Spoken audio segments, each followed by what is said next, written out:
안녕하세요, 리바이버입니다. 여전히 산타페 페이스리프트에 3세대 플랫폼이 적용된다는 사실을 부정하시는 분들이 많고, 일부 인터넷 신문사에서도 아닐 수 있다는 식의 정보가 있어 이번 영상에서는 이러한 인터넷 신문사의 현실, 그리고 3세대 플랫폼과 제네시스 GV80의 서스펜션에 대한 이야기를 해볼까 합니다. 네이버에서 자주 볼 수 있는 한 인터넷 신문사에서 산타페 페이스리프트는 2세대를 유지한다는 것이 확실한 사실이라고 하였는데요. 신문사라면 당연히 기자가 직접 발로 뛰어다니며 인터뷰를 통해 알아보거나 아니면 적어도 그 사실에 대한 팩트 여부를 체크하고 기사를 내야 한다고 저는 생각합니다. 하지만 이 기사는 어딘지 모르게 허술하면서도 출처를 알 수 없고 팩트 체크가 된 정확한 정보인지를 알 수 없었는데요. 네이버 포스트의 2020년 1월 30일 글에서는 산타페는 기존 플랫폼을 유지할 수도 있다고 언급했고, 신문사 홈페이지의 1월 31일 글에서는 산타페는 2세대를 유지한다고 했습니다. 그러니까 뒤에 쓴 글이 더 최신 정보기 때문에 2세대를 유지한다는 것이 사실이고 결론인데, 이게 정말 믿을만한 정보일까요? 오히려 얼마 전 제 영상에 댓글을 달아주신 유니지TV님의 글이 더 믿음이 갑니다. 위장막 차량을 자주 접할 수 있고 실물로 확인하셨다고 하니 직접 확인해보지도 않은 인터넷 기사보다 더 믿을만한 정보가 아닌가 생각이 드는데요. 이번 산타페 페이스리프트의 3세대 플랫폼 적용 가능성이 높은 것은 신문사에서 직접 발로 뛰어다니며 취재를 하지 않고 인터넷을 통한 정보를 통해서도 충분히 가늠할 수 있습니다. 여전히 플랫폼 변화가 페이스리프트에서는 안되고 모델 풀체인지에서만 된다는 걸로 알고 계시는 분들이 많습니다. 3세대 플랫폼에 대한 정보를 찾아보면 다른 것들에 비해 유난히 강조되고 있는 튀는 부분이 이 프론트 서브프레임입니다. 기존에 비해 커지고 형태도 크게 달라졌죠.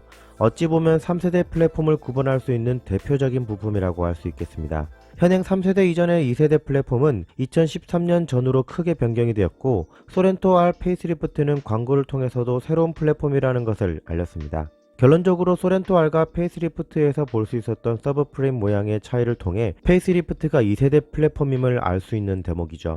YF 소나타의 페이스리프트인 소나타 더 브릴리언트 또한 서브프레임이 동일한 형태로 변화를 했고, 소렌토 R 페이스리프트와 YF 소나타의 페이스리프트는 2012년 7월 이렇게 서브프레임 변화와 함께 출시되었죠. 소렌토뿐만 아니라 산타페 DM 또한 이 시기부터 동일한 형태의 서브프레임을 사용하기 시작했습니다. 두 번째 사례는 제네시스의 첫 SUV GV80의 리어로암 사진을 보고 스틸 재질, 즉 철이라고 한 점인데요. 인터넷에 조금만 검색하거나 전문가에게 문의를 해보면 두 가지 이유로 이 로암의 재질이 적어도 스틸이 아니며 오히려 알루미늄일 가능성이 높다는 것을 알 수 있습니다. 첫 번째로, 만약 로암이 스틸이라면 다른 링크암처럼 도장이 되어 있지 않기 때문에 무조건 녹이 발생해야 하는데 녹은 전혀 찾아볼 수 없습니다. 두 번째로, 만약 재질이 스틸이면 파이프가 용접이 되어야 하는데 파이프 단면이 원형이 아닌데다가 여기 파팅 라인 끝에서 가공이 되었다는 것은 알루미늄과 유사한 재질이라는 증거라고 할 수 있습니다. 일반적인 스틸 로암은 이렇게 파이프가 용접이 되고 파이프의 단면이 확실한 원형을 띠고 있습니다. 또한 알루미늄 로암의 경우 파이프 두께를 얇게 생산하는 것도 쉽지 않으며 광성 확보도 어렵기 때문에 사진과 같이 넓은 가공면이 발생한다는 특징이 있죠. 이미 인터넷의 여러 기사를 통해서도 GV80에는 서스펜션 일부 부품에서 알루미늄이 적용된다는 내용도 있었는데요. 이렇게 사진만 보고 기자의 주관으로 판단하여 알루미늄이 아니고 스틸 로암으로 추정, 그리고 경량화한다더니 라는 제목의 기사를 쓰는 인터넷 신문사, 여러분들은 어떻게 생각하시나요? 신문사의 개념이 기존의 페이퍼에서 인터넷으로 영역이 넓어지며 신속과 정확이라는 기사의 필수 요소 중에서 신속만을 따라가다 정확이라는 요소는 간과한 것은 아닐까 하는데요.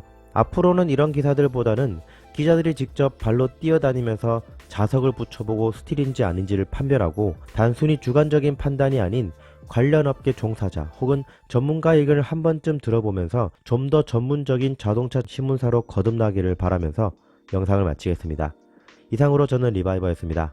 감사합니다.